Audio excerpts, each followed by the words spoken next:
now. Welcome, everyone, to Davos Fingers, episode 144. New friends, new enemies. This is Scatty, and with me, as always, is my buddy Matt. Hey, everybody. This episode is going to cover The Name of the Wind, chapters 33, which is called A Sea of Stars, through Sympathy in Mains, chapter 38. This is an episode where Kvothe puts himself out there to finally gain that education and knowledge he's been wanting to gain regarding the Chandrian. But, is he too impatient, a little too arrogant to let his real talents show through? We'll find out. Yeah, you might argue that arrogance is one of his talents. Kind of gets him through a lot of things. But a Patreon update. I want to just remind everyone we did release a Patreon episode earlier this month. It was the very beginning of the month. It was a lot of fun. It was our Game of Thrones We Should Start Back coverage, it covers basically the first 100 pages, in the first 10 or so chapters, I believe it was, of Game of Thrones. Matt and I got together and we talked about how the series has changed for us, things that we've noticed a little differently this time through. It's been almost 9 years since we covered that material in August of 2014. So it was a lot of fun to kind of go back and revisit some of that. Feels like the first time. Foreigner, I think. It's a good one. It was good. It was so much fun to sit and cover that stuff again. We hope you'll check it out. If you've missed our Song of Ice and Fire coverage, head on over to Patreon, check it out, see if it's for you. And we hope you can get that episode, listen to it, and enjoy it like we enjoyed making it. Can't wait to do more. Yeah, it felt very much like coming home a little bit, I think. We love Kingkiller, but those early chapters, that's where we cut our teeth. It was fun. Yeah. It's good to get back to it. It's good to get back with some of those characters again. Absolutely. I want to throw out some recommendations here too with the Star Wars Legends Lounge podcast. Matt and I are both guesting. Matt, you just guested a few weeks ago. Your episode came out with Aaron. You've got a few more coming. I am recording.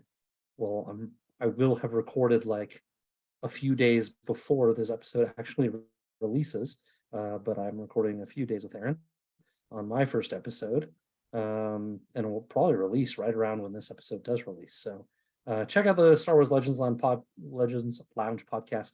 It's a lot of fun. Aaron does a great job of keeping the episodes compact and tight and good, and I've really enjoyed listening to them. We're in the middle of I think it's a 19-book series that we're all kind of reading together and guesting on his podcast to cover the material. It's a lot of fun. It is, yeah. For those that haven't heard of it before, Aaron covers the books in the Star Wars Expanded Universe, now referred to as Star Wars Legends books since the Disney purchase. So he goes through and covers a book per episode, and it's one of my favorite podcasts. I don't listen to a lot of podcasts. I listen to most of Aaron's episodes. They're very good. Right now, like Scad said, we're reading The New Jedi Order, which was a huge undertaking. 19 books that take place some 25 years, 35 years after the Star Wars films, after like A New Hope and those ones. So yeah, we've got some great guests on there. Scad, myself, Justin, and Kat from the Animated Antics podcast. They have K2. episodes. K2, who did our cakes for Song of Madness. And there's others coming, but I don't think we should be the ones to spoil who those people are, so I won't. I think those are the only ones that have guested so far. I think I'm the last one, actually. Is it? And then it's going to start repeating back through, yeah. Oh, okay. But anyway. So come join us. If you have even a passing interest in Star Wars, come listen to those. They're a lot of fun. That book series is good. I have been a straggler on reading any of the Legends books, but I'm really enjoying my way through. I'm, almost 6 books in. which is, it's a lot, Matt. This is more than I've ever read in my life. Luckily, a a lot of lot. those books are pretty short compared to like Yeah. A Song of Ice and Fire. Yeah, 350 pages usually. Yeah, they're pretty good, all by different authors. Well, they have authors that come in and write 2 books at a time or something like that. Right. And it's kind of an Avengers Endgame type moment for Star Wars Legends books. They bring back a lot of old characters and old storylines and weave them into this story and everything. It's a lot of fun. It's a good payoff for, I think it's good for people like Scad that have never really dove into Legends before. And it's also good for seasoned veterans of the Legends books like myself to see some of those callbacks they make and stuff. So good stuff. Yeah. I'm saying a lot of stuff this episode. I need to, Stuff. Matt, come on, man. Stuff Wake everywhere. up. I've been doing this for 9 years.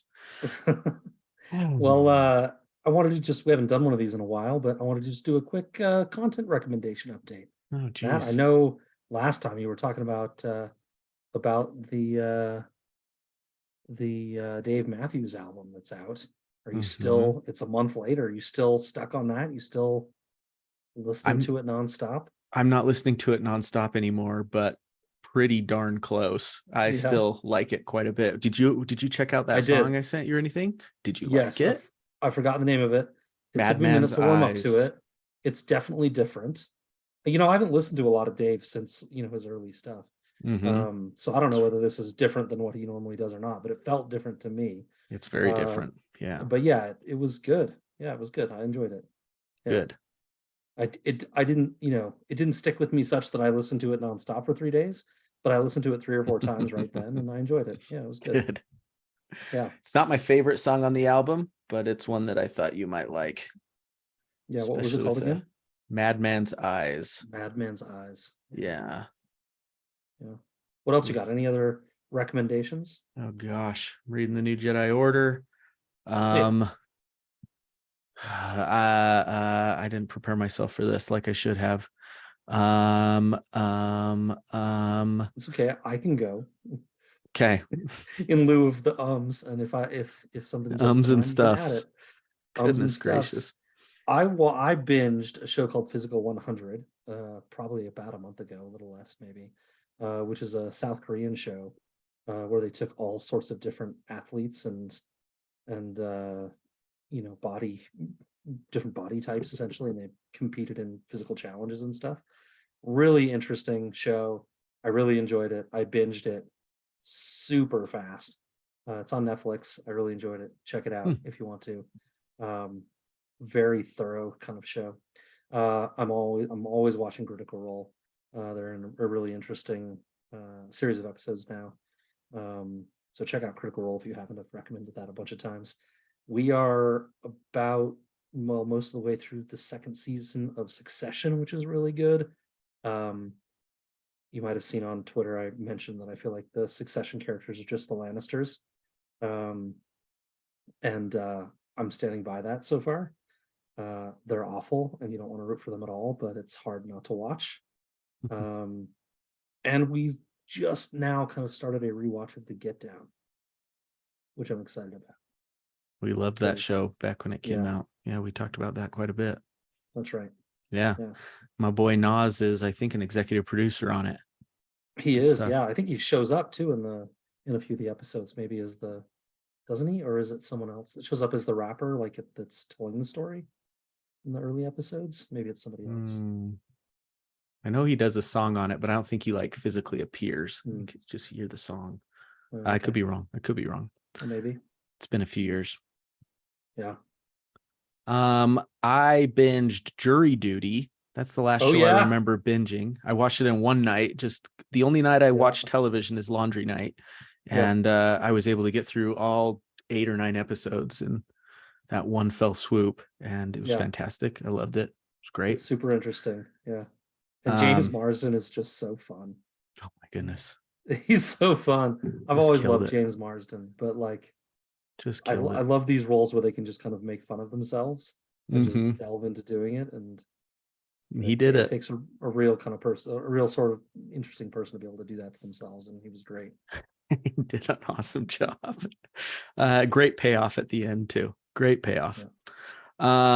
Let's see. So I guess one thing I could recommend is watching shows you love with your kids when you feel they're old enough to watch it with them. With the Yeah. kids being out of school, they join me on laundry night and fold their own clothes. And Ooh, we usually switch off between watching their favorite shows right now. So Leia's favorite is Stranger Things. We're on season 4 of that.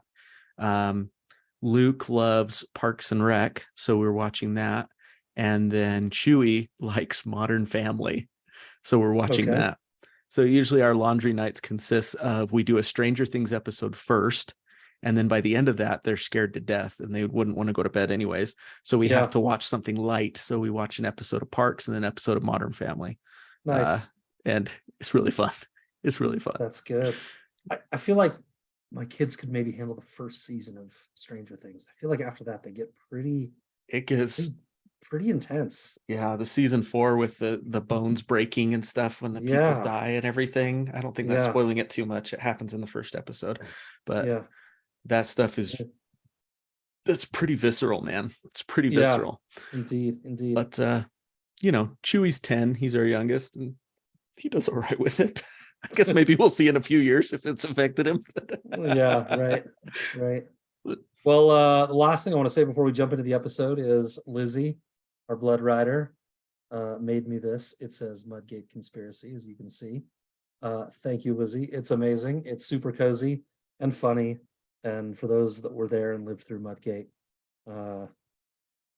at Song of Ice and Fire or Ice and Fire Con, it's great. It'll be a memory I cherish forever. So, along with Mudgate, allegedly. Well, like I Um, said on a previous episode, my plan is to get all of the witnesses into a Zoom call, much like this one. uh-huh. And we're just going to get it all out there. We're going to get it all out there on the airwaves, get every side of the story, and We can see what do it on our happens. next hangout. Let's do Yep. it. Yep. All right. Well, we are spoiler free for Kingkiller, just like we were when we covered Song of Ice and Fire series the first time. So until the end of the podcast, we won't be spoiling anything beyond the contents of this episode. We have a segment then called Devi After Dark. Well, we will go in and spoil things, but don't worry, we'll warn you when that's coming. Absolutely. And you know how to get in touch with us because we would love to hear from you. So that's why you should get in touch with us. You can Always. find us at wearedavosfingers@gmail.com. You can find us on Facebook. You can find us on Twitter at Davos Fingers. Please check out our Patreon offerings and see what's there for you. In addition to early access to episodes just like this one, we also do monthly special episodes like We Should Start Back, our recoverage of Game of Thrones, which is a lot of fun. And we have a ton of fun making those episodes, and we hope you like listening to them too. That is it. Shall we begin?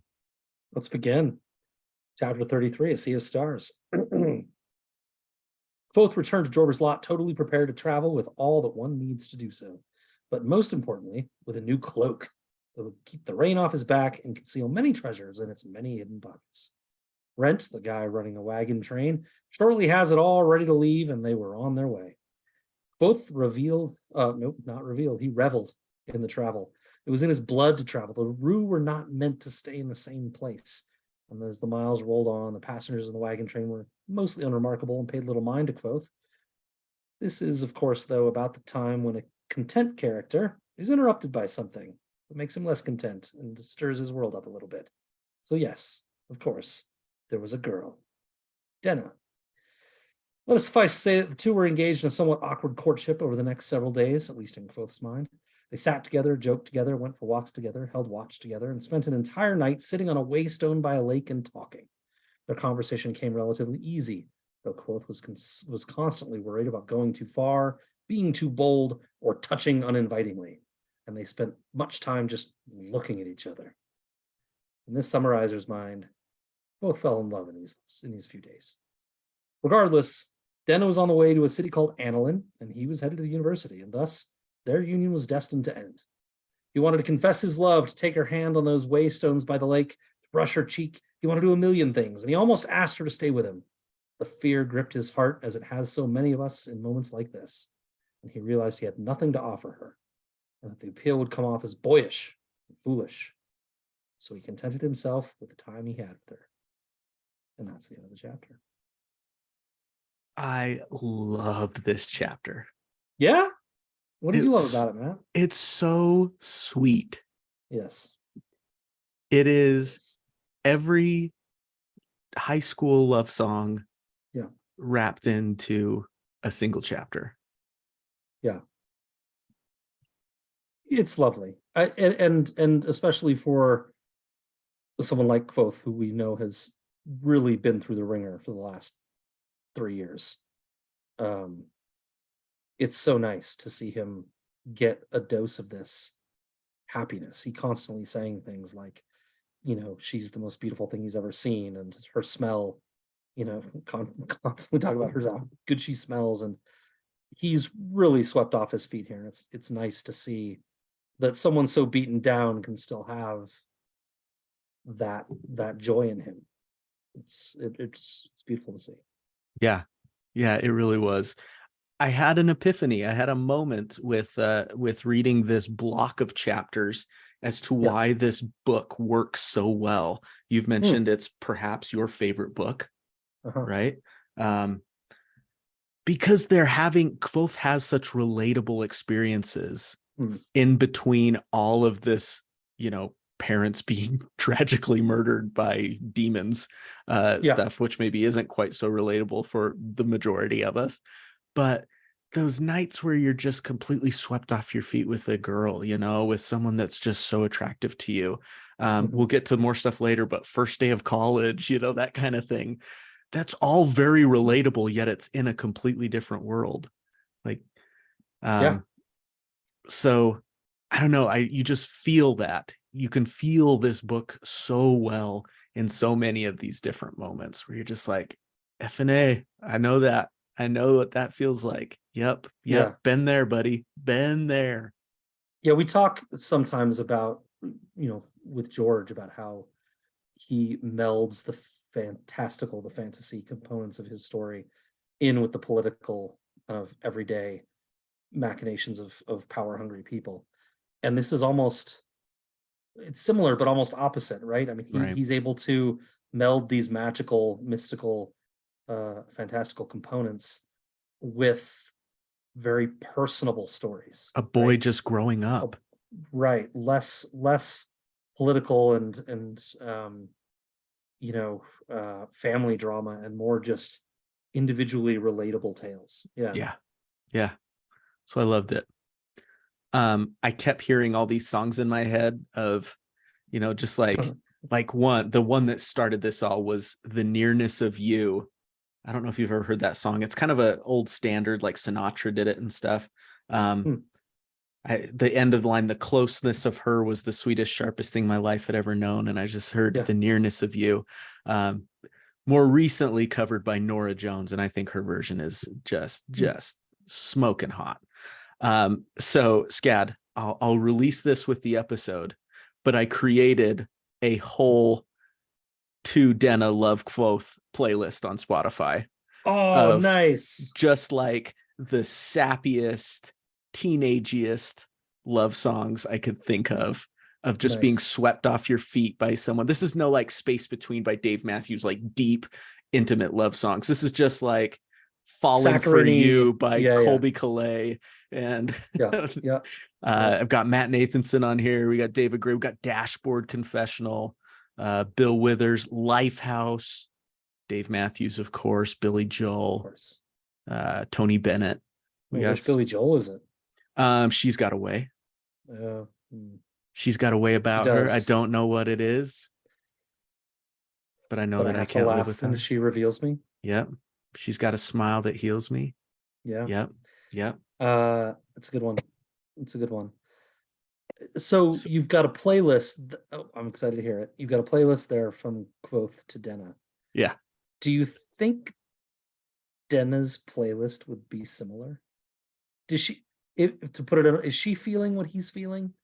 We've talked about this before, but we definitely have Kvothe is telling this story. He's a unreliable narrator to some degree.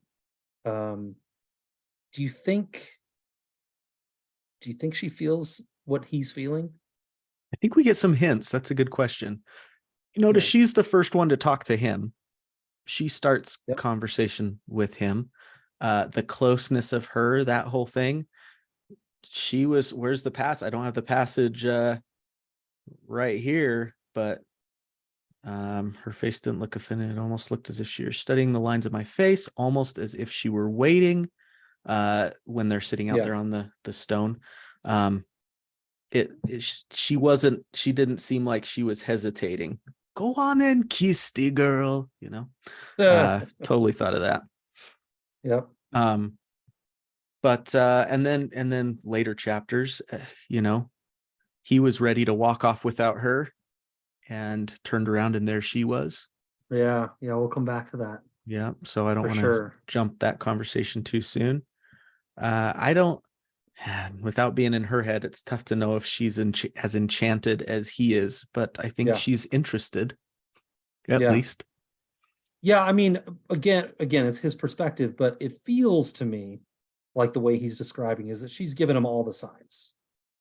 It feels that way, right? Mm-hmm. And he's a 15-year-old boy with no experience and he doesn't know how to read the signs and certainly doesn't want to, be over aggressive, which is good. It's certainly better than, than the opposite, feeling too confident and being over aggressive. But it feels to me like if his version of this story is real and what really happened, yeah, she's all in. Feels like it. She's down to clown. Down to clown. I think it says something too she's a woman. We get some of it in this chapter. Pat describes her as a girl but also a woman.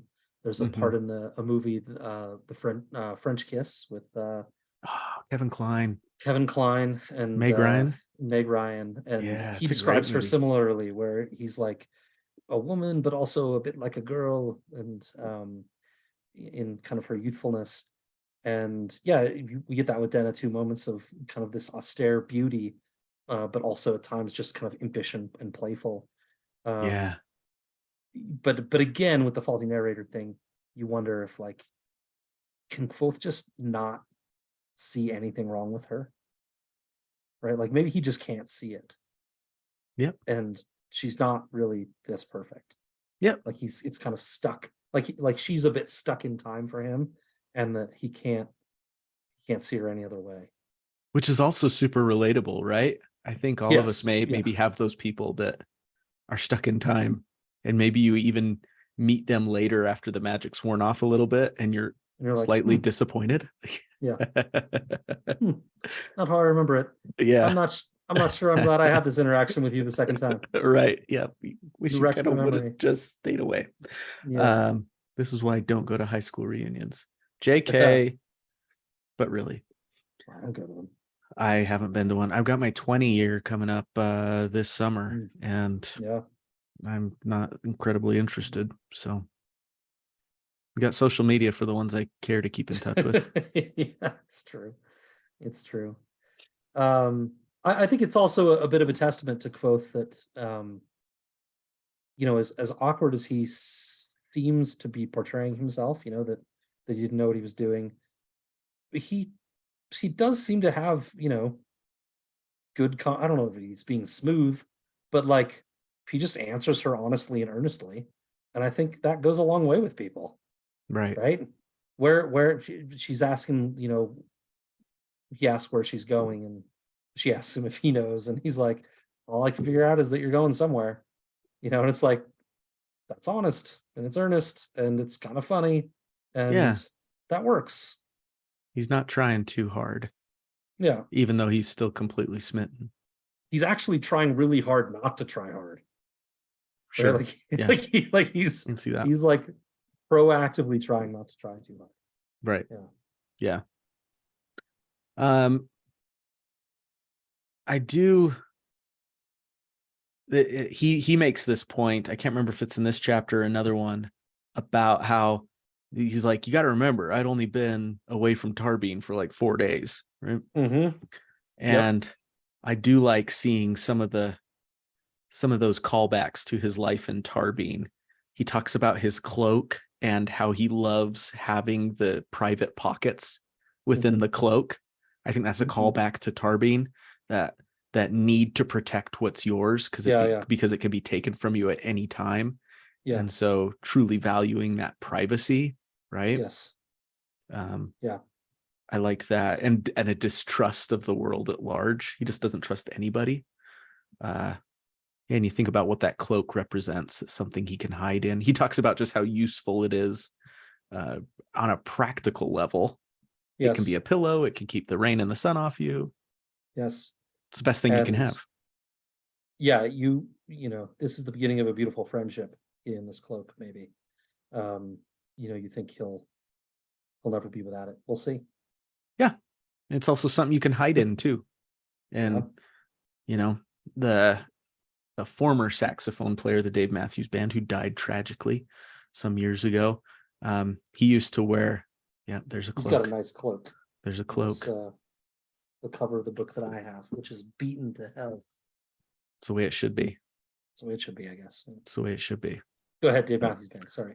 He used to always wear sunglasses on stage, and they said he was incredibly shy, and the sunglasses, when he was in them, he felt like he could hide a little bit. And you wonder if the cloak can kind of be that for him. He later gives himself, he said, I was comfortably ignored until we headed out of the city toward the university. And for a kid that suffers from a little bit of arrogance, to be comfortably ignored is a significant callback to Tarbine, where he could talk about how he could be in the middle of all these people and no one would ever notice him. And he's learned to take a little bit of comfort in that. And so it's interesting to see the remnants of this life that already, to me at least, feels like it was so long ago. And I have to remind myself, like he reminds us, in 2 days. It's only been a couple days. So these tendencies are still very present. Yeah, very much so. And I think it was in the last chapter of the last episode, he talks very much about, it's only a sentence, so not much, but he says directly, I wasn't used to being part of the crowd anymore. I was used to working against the crowd and having to move kind of, in the opposite direction. And I wasn't, he wasn't noticed then. And now it felt weird to him. It was disturbing to be a part of the crowd and be noticed. So yeah, it's maybe a callback to that as well, right? So being able to go back into himself. Yes, to withdraw a little bit. Yeah. At the same time, must be made mention that he doesn't miss Tarbine that much. He talks about as the miles rolled away. This is the very next line from after I was comfortably ignored. The very next sentence, as the miles rolled away, it was as if a great weight slowly fell away from me.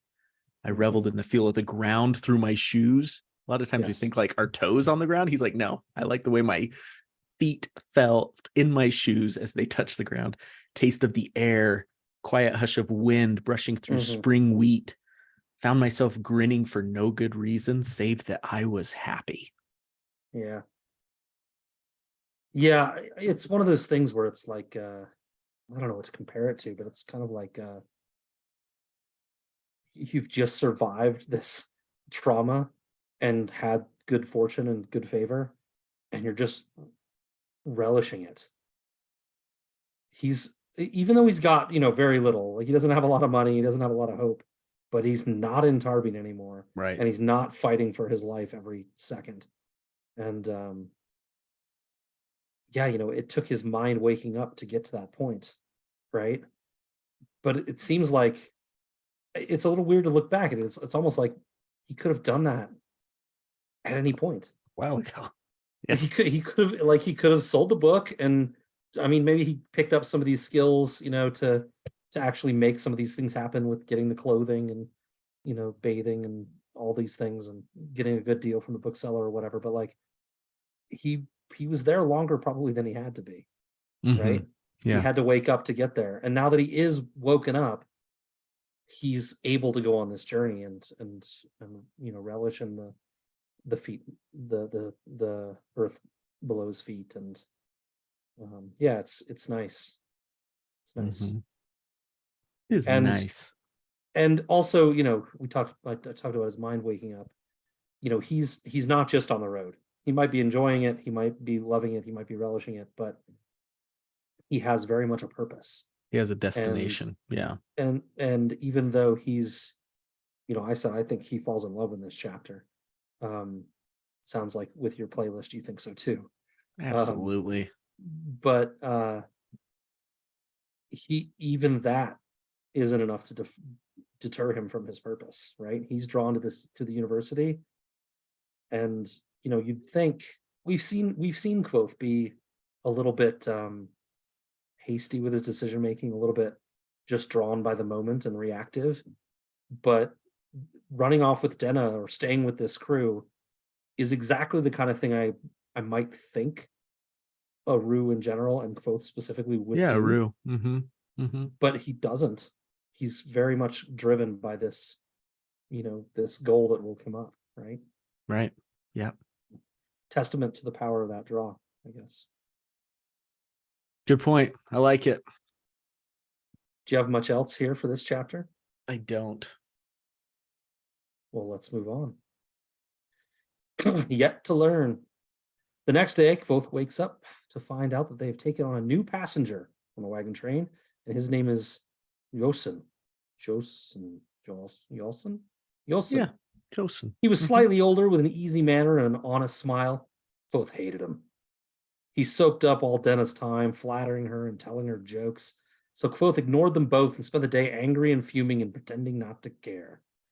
He planned to approach Denna for a walk in the evening before something flipped the evening completely on its head.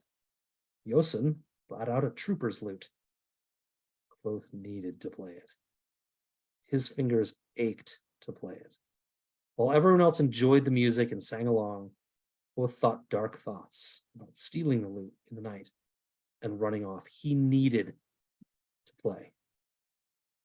So he does something even more unthinkable than stealing it and running off. Can I see that for a second? He asks Yosin. Yosin passes it to Kvothe with much reservation and urges him to be cautious with it. It's beautiful, Kvothe says. That lute cracked away his years in Tarbean and left Kvothe almost whole again, with this instrument in his hand. Then he tunes it, Matt. Then he does something worse, Matt. He plays it for like 10 minutes or maybe more, just after the owner had played it, and not nearly as well as Kvothe is. It was transformative for Kvothe. But as his fingers tired and the music fell apart, he looked up and saw everyone staring, speechless. Denna, with her head in her hands, sobbing. Kvothe held out the instrument wordlessly, and Yosin took it back. And Kvothe slinked away to be alone, to cry and fall asleep in the wagon. That is how Kvothe spent his final night before the university. And Matt, I wish I had given this chapter to you. Oh, that's nice. Yeah. I was in the middle of prepping last week, and I was like, "Oh, is it too late to switch it?" And I didn't want to move things in the middle, but no, you did a good job, man. Is it as unthinkable as Kvothe is making? I'm not a musician. You are. Is it as unthinkable as he's making it sound to tune someone else's instrument, to ask to play it? Is it? Everyone's different. Is he overdoing it? I thought about this. Yeah, that's a good question. Everyone's different. For me, knowing the person well, it's an honor to let them play my guitars, right?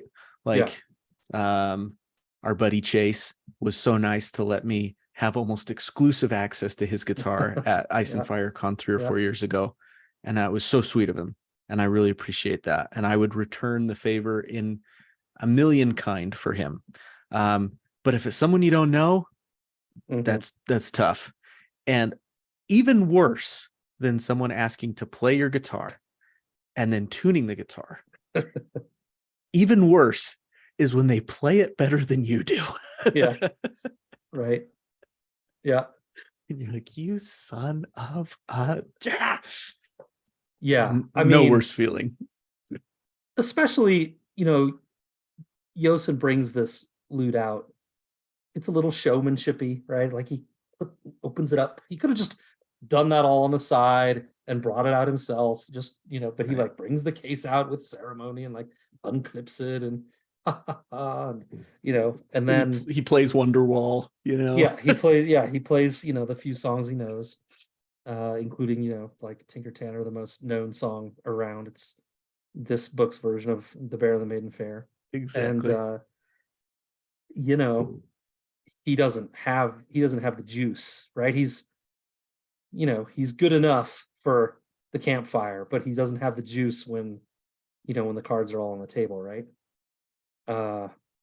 This poor guy, like, you feel for him, like his party favor brought out and ruined, just for sure, right back in his face. Yep. Son of yeah. Yep. Do you think he, is there any part of Kvothe that is doing this to hurt Yosin because of how he kind of took Denna's attention, or is it really just about the music?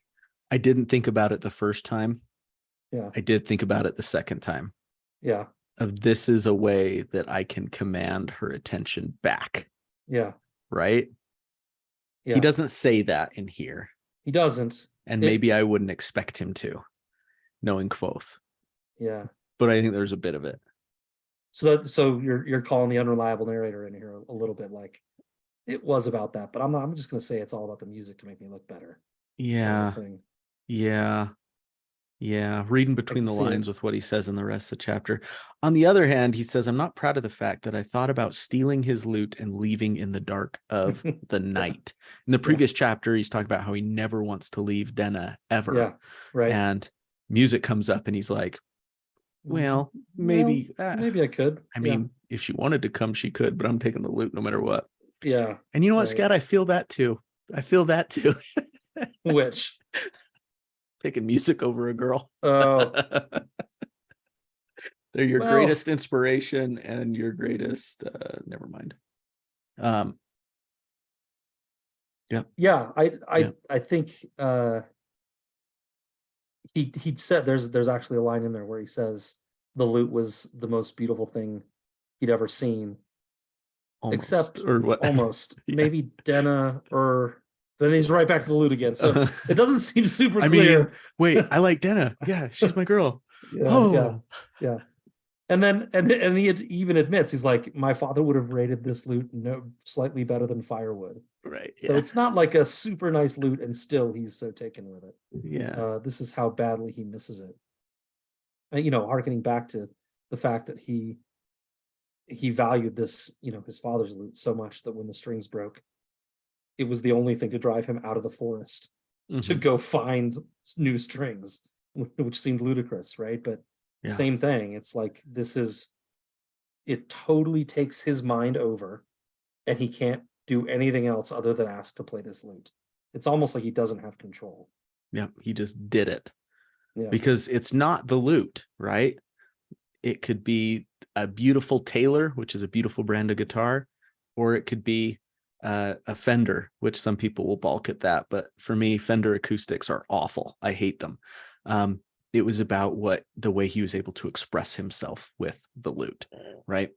And reconnecting with his past life too, right? Like, there's a bit of that. The Tarbine the Tarbine fell away like clay, a clay mold being broken from him or something. I didn't get the language right, but I think the music reminded him of his past life, and kind of almost completes that transformation of leaving Tarbine behind and being, you know, remembering who he was, right? And do you ever get that when you're watching a performance like Kvothe does, where he can't enjoy it because he wants to play so bad? Absolutely. Yeah. Absolutely. It's a pure pride thing. I totally get it. I get it with acting too. I'll be watching, not with usually with like professional shows, I don't get it, but like if I go to community theater shows, or like I'm watching my friends, I'm like, I should be up there. I can't do that. Yeah. Like, and it's a pure pride thing, right? I'm glad I'm not total narcissism. Yeah, absolutely. Yeah, absolutely. Yeah. Or we're passing around the guitar like around a campfire or something, and I'm watching a friend or family member play, and I'm pretending to enjoy it, but deep inside I'm like, just finish the song so I can have my turn back. It's my turn. I want to get it back. Yeah. Yep. Yeah. Well, Chewy said that last night. He came and watched me play hockey, and I was like, "Did you like watching it, the game, bud?" And he's like, "I just wanted to be out there so bad playing, Dad." Yeah. And Yeah. Yeah. Yeah. you Well, could probably kick all our butts, buddy. We are old men. More relatability in this chapter, Scad. oh yeah. What do you Have got? you ever found yourself being irritable and jealous while acting unconcerned? Oh yeah. I don't care about that. I'm doing my own thing over here. Yeah, That's totally. totally been It's, me. And I meanwhile, you're mean, just shooting yourself in the foot. All you're doing is yes, shooting yourself in the foot. you are. And it's an indication of his age, I think, a little bit. I think, Sure. we do it as adults some too, but this like obstinate, I don't care. I'll just ignore them then Right. is totally Meanwhile, that's the a minutes and the hours are yeah. ticking away, buddy. they're ticking away and they're agonizingly slow Mhm. while you are mired in your own agony over there. Meanwhile, Yosin's shooting his shot, man, and you got to respect game. And his shot is be one of my wives. I think I just threw Yeah, up a little in his my mouth. game isn't great. His game No, isn't great. He's shooting it, but yeah. So do you like, you get to spend time with whoever you want to spend time with. And I don't mean to judge Denna for it, but do you think there was any sort of,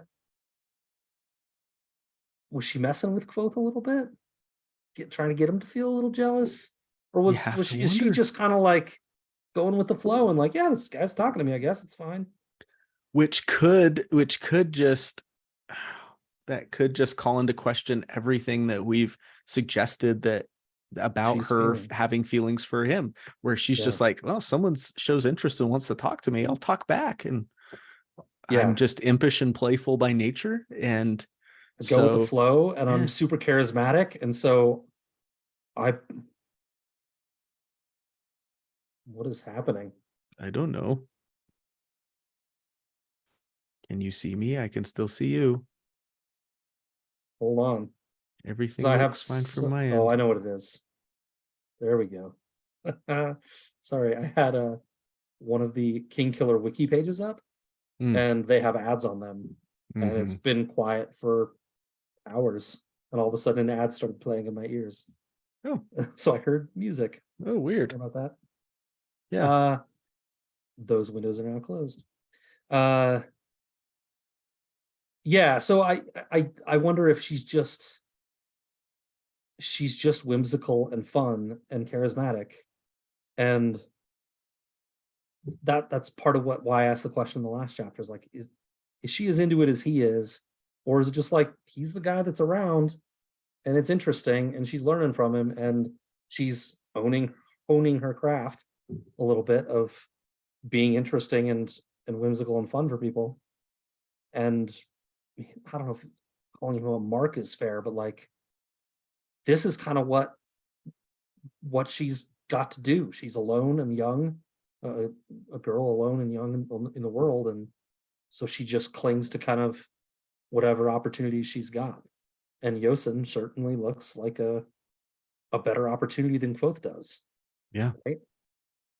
Yeah. You have to wonder, because then there's the next chapter where she is there. And they Yes. have a very interesting exchange. So, Yes. but We'll get to yeah, that. you get that feeling when you're here. Do you have much more for this one? I have a quote that I want to give before we move on, but I don't have much else.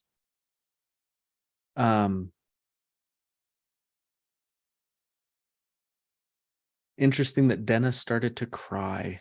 Mm. Quiet, hopeless sobs. Mm-hmm. It doesn't really give anything else other than that.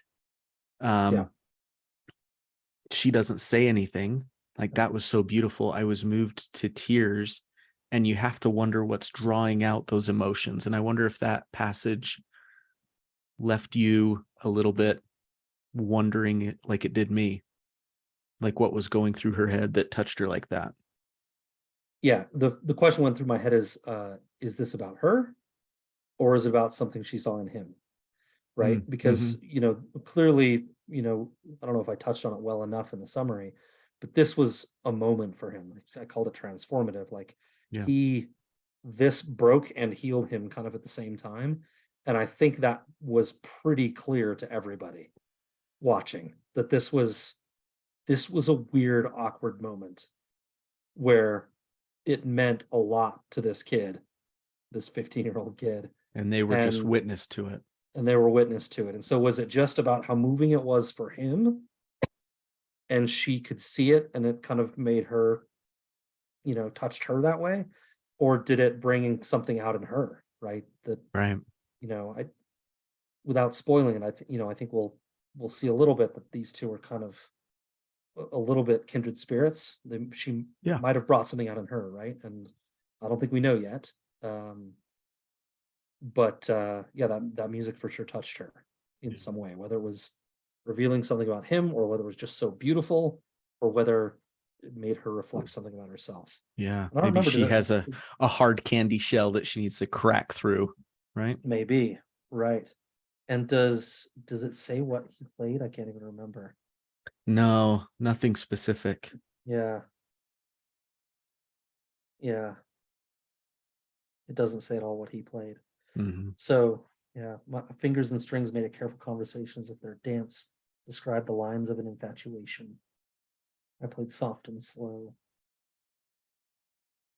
intricate and quick, moved like a spider web, gentle breath, leaf twisting as it falls to the ground. Yeah, I mean, it doesn't sound like, I don't think he played Tinker Tanner, right? I think he played personal stuff. Maybe he played the stuff that he invented in the woods, right? Right. Yeah. It's beautiful and maybe haunting and made her react. Yep. Yeah. Okay, buddy, what's your quote? Yosin simply stood. His face was stricken and bloodless, as if he had been stabbed. This is right after Kvothe finishes playing, right near the end of the chapter. Like, oh, I had this whole shtick I was going to do with this loot, and I was going to maybe get Denna to fall for me with that, or get free passage, and then you wrecked it. You stabbed me with my own loot. And it was the greatest thing I've ever heard, but also I hate you. But also, fuck you, man. Yeah. That was really great. Why don't you go, walk off a bridge? And I'm going to go look up some new songs because Yeah. that's not going to happen to me again. Start working on some Cat Stevens or something. That was for you. Yeah. Scott. Thanks. I love the cat. I know you do.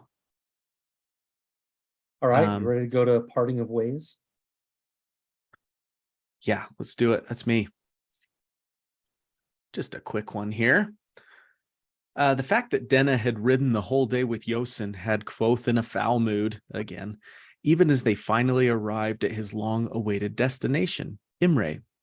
The copper jot given to him by Rowan through his wife Retta helped him feel a little better, but it wasn't until he gave one last turn to look for Denna before taking his leave and finding her standing behind him waiting did all his irritation melt away.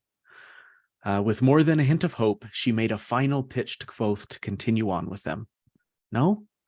Well, if things don't work out at the university, she'll be in Anilin for quite a while, which was hundreds of miles away. No to that too. But it wasn't an easy no for our intrepid hero. He was just about ready to give it all up to stay with her just a little longer. But no. So playfully, she said she would come look for him. So be watching for her. I will, he said. I'll see you where the roads meet. And with that, Denna ran off into the twilight. Mm-hmm. I'll see you where the roads meet. A little bit of not all roads lead, different roads lead to the same castle. Something, yeah. Bit from Song of Ice and Fire. There you go. See where the roads meet. Which is really a bad plan. Like you're planning on just happening to meet when the roads meet, because it's a really cynical hope. I don't know, like a cynical hope or a very hopeful hope. I'm going to add another song to the playlist that I just thought of, but only our Brazilian friends will get it. Okay, because it's in Portuguese. Eu só quero saber onde minha vida vai encostar na tua. So I just want to know when my road is finally going to cross with yours. That's what the song said. It's exactly that, and it just hit me now. Sentiment. Yeah. The problem with both of those metaphors is that, like, you don't just stand on the road where it meets, you travel your road. And so you're always moving, they're always moving. Yeah, it's just because the roads come together doesn't mean you will. Moving targets are harder to hit. Yeah. Yes, moving targets are, yeah. Rickon. So what? So this is, again, I kind of asked it in the last section too, but do you think at all Denna is riding with Joseph is like a come fight for me, stupid, let's see how interested he is, or a Kvothe's not such a bad guy kind of thing? She does say in this chapter that she talks to Yosin about Kvothe, and he'd be willing. Hated that. Yeah, I bet he hated it, but he said he'd be willing to let him teach him how to play. Like maybe she was just talking Kvothe up a little bit and being a friend. Or again, kind of like we said, just a simple girl kind of going with the flow. You think there's maybe some of all of that, or what? I'd like to think that, buddy. The romantic in me wants to think that she's like, "Come get me, dude. Yeah, come get me." Yeah, feels that way a little bit. Feels that way a little bit. But also, part of me is just like, yeah, she's just going with however life comes at her. Yeah. Which go for it, girl. She doesn't yours, know anything. Yeah, totally. Go get yours, girl. Yeah. So one of the things I love about this chapter is that in the previous one, we just hear Kvothe's inner monologue about, I can't ask her to stay with me. She'll think it's childish and foolish. And then she does the exact childish, foolish thing that he was thinking of doing. And he doesn't think about how hard it likely was for her to do that. Even in retrospect, a decade later, when he's telling this story, he doesn't think, yeah, wow, she must have been really interested in being with me more because she did this really hard thing that I couldn't even do. Yep. Right? Yep. Doesn't even in retrospect, he's not like, oh yeah, maybe she was interested then. She liked me, man. Yeah. Oh. Yeah. Been there too. Not often. But a little bit. I mean, I'm pretty. This book helps me. Well, it helps confirm for me, I suppose, that basically all humans are bad at reading the signs from other humans and are afflicted with self-doubt, even when it's obvious. But it does feel obvious, the way she talks to him, the way she's, treating him. Like, it feels like she's giving him a lot of the signs of interest. Yep. I'll come looking for you, dude. That's big talk. Watch for me, Don't miss it when I'm around. Like, all right, Kvothe. Yeah, I have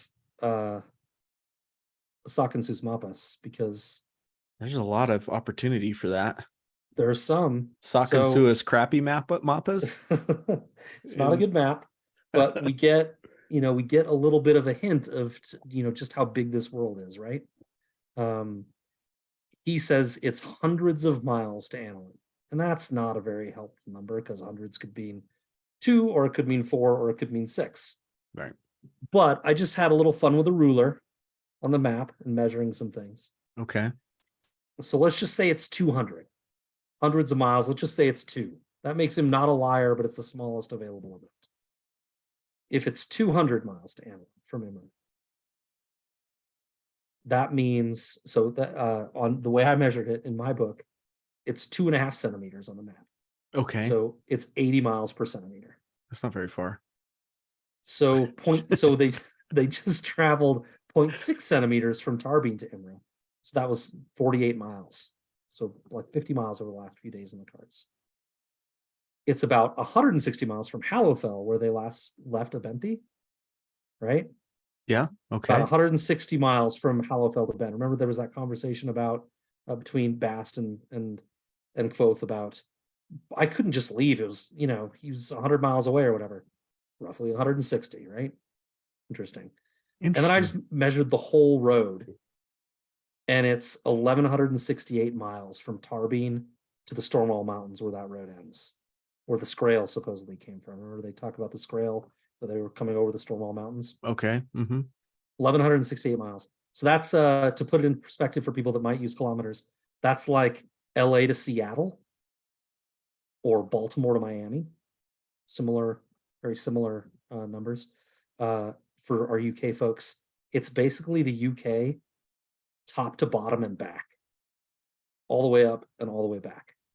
Okay. Start at the bottom, And go up, then go back down. then go back down. So, Okay. yeah, Mhm. top to bottom. Madrid to Munich, that helps other people in Europe, and Vancouver to Regina in Canada. Similar distances. So, like, Regina. it's my buddy Kyle's from Regina Yes, he is. in Saskatchewan. Is it the Kyle I'm thinking of? Yeah. Okay. Yeah, that's what I thought. So basically that whole map, the whole continent, if we think of it as 200 miles, which is, the whole exercise is flawed, right? Because we don't know whether it's 2 or 3 or 400 miles that he's talking about. But if it's 2, then we kind of have a sense of how big this world really is. And it's not that huge, right? It isn't. Mm-hmm. So yeah, just interesting. Well sleuthed, buddy. Thanks. Math. Rulers. Yeah. It's good sleuthing for sure. It's fun. I like that kind of stuff. Yeah. I'm big on maps, and this map is awful. So any context we can get. Yeah. Have to wonder, because that's still pretty big, but at the same time, Kvothe talks, he spent his whole life traveling. Mm-hmm. And he even mentions, I think it's in this chapter, where he talks about how, I think I marked it in my book, how he was surprised at how much he still didn't know about the world or something like that. It was unnerving to think I wasn't as world wise as I thought. Right. Yeah. It's for all the traveling he's done, there's a lot of places he hasn't been. Yeah. It's something to do with money or, oh no. Yeah, it is in this chapter. Yeah. It's when he doesn't understand that Kael'dish men don't spend money or don't buy things. I didn't cover that in my summary at all. Maybe it is, because they spent a long time talking about it. They did. I mean, I think it probably really did work out to the point you made. Probably the most important part is the realization that he's not as world wise as he thinks he is. Right. And it is a little kind of like we always say with George, it is a little bit of just a world lore drop, right? Like, this is interesting about the Kael'dish, and it makes the world feel lived in, right? Yep, it does. Patrick is very good at that. He doesn't, I think I made a note later on, but this is as good a point as any to bring it up. He doesn't give you any context around these things. He just drops stuff into the story. Make north to make it into the Shald, or I don't know, Kael'dish men don't give away money. And he just like drops it into the story. And on one hand, you're like, who did I miss something here? Where's the wiki? I got to look this up. Yeah. And on the other hand, you're like, oh yeah, that of course. And it helps you feel like you're kind of in the world with them. Yeah. It's a lot of fun. But yeah, I mean, it gives us we're about to meet a few more Kael'dish people in this series in the upcoming chapter. And, you wonder, like, he's just dropping little things to make those characters maybe feel more fleshed out with these other two characters that don't really matter that much. Right. Right. They show him some kindness. They matter maybe to him in his little story, but they make the world feel lived in, and they give us more context for these other characters coming up. Right. Faux show. You got anything else for parting of ways, Matt? Nope. Well, shall we move on to less talents? Let's do it.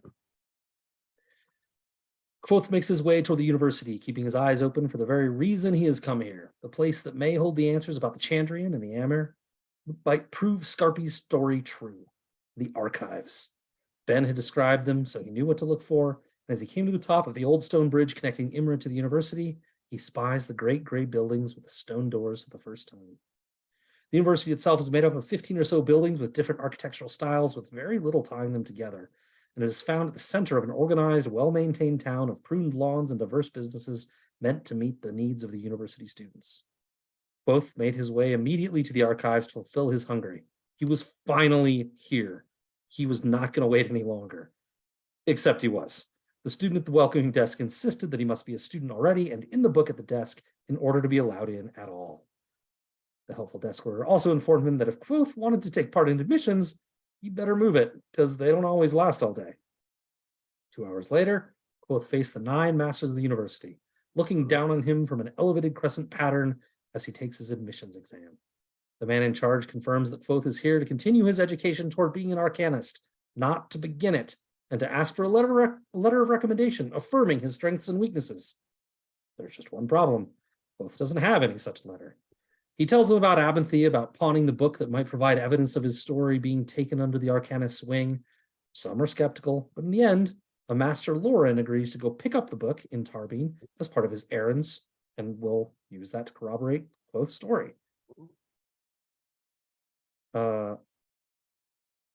The story that he was well versed in basically everything the university cares about. One roadblock down, perhaps. Next roadblock is his age. After admitting that he's 15 years old, there's a lot of hesitancy amongst the masters at adding a boy so young. Kvothe continues that Abinthy would have urged you to ignore it. Satisfied for now, the masters started on some questions. But Kvothe has a trick up his sleeve. He had snuck into the hall and hidden himself away to get a preview of the questions that had been asked of other students. Both knew that in order to stay at the university, he would need a tuition of basically nothing. He had to impress them with his knowledge and speed of response. He had to blow them away. And he does. Math, medicine, history, chemistry, artificing, sympathy, and even naming. He tripped up a couple times on questions that seemed markedly harder than what other students had been asked. But overall, he was impressive. Was it enough? Well, first, the Chancellor and Master Linguist had a few other questions. The first, which really tripped people up, he asked why Abinthy hadn't sent a letter. And Kvothe had to admit that he had not seen him in 3 years. And when the masters do some reverse math to determine that that meant he came by all this knowledge and retained it from when he was 12, well, some of them were unconvinced. Then the Chancellor asked, "Why do you wish to attend the university?" He couldn't think of an answer that he could give, but he went with, "I don't know, sir. I guess I'll have to learn that too." Lastly, Kvothe was asked if there was anything he would like to say before they deliberated, something that none of the students that Kvothe had spied on had taken advantage of. But certainly, we know Kvothe, our precocious boy, would take advantage of that opportunity. "At this moment, I have 2 jots in my purse and nowhere in the world to get more than that. I have nothing worth selling that I haven't already sold." He then asked to be admitted for free and, in fact, given 3 talents to buy the things he needs and focus on being a student, promising to be a student the likes of which you have never seen before. They debate for some time, some long minutes. Both had to just endure without hearing what they were saying. Then they motion him forward, and the Chancellor announces that he is being admitted for less 3 talents. Kvothe snapped at the master that came down to help him get settled, asking some pointed questions wondering about his father, Arliden. He says, "Did you say your father's name was Arliden?" "Arliden the Bard?" "Yes." "I was wondering which troop he performed in." And Kvothe loses it on him. He unloads on this master. His patience is done, insisting that he himself must remain in ignorance due to his 3 talent tuition that he can't afford. So too should the master have to remain in ignorance about his father. Lauren just gives him a faint smile and hands him the paper that indicates that Kvothe was owed 3 talents by the bursar for this term. Kvothe collapsed on the floor and wept. Aw. He's Aw. in. He's in and he's getting paid to go to school. It's the scholarship. Yeah, he got a scholarship. Yep. And how he uses this money will be very interesting. Yep.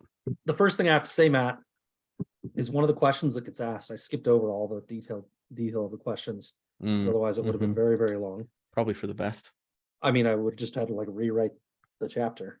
But one of the questions, the answer to it is Nault. Do you remember when he gets beat up by the boys in the alley and they keep calling each other Nault? Nault. And they're like, what the hell is that? Nault was an emperor, lord of the Acheron Empire.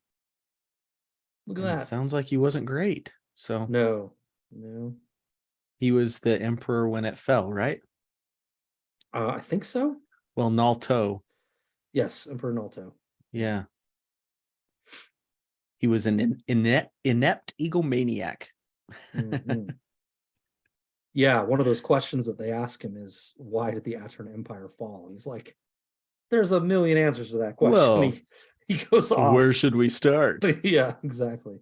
I mean, he equips it. He answers the question pretty well, I think. Yeah, But Neil deGrasse Kvothe. yeah.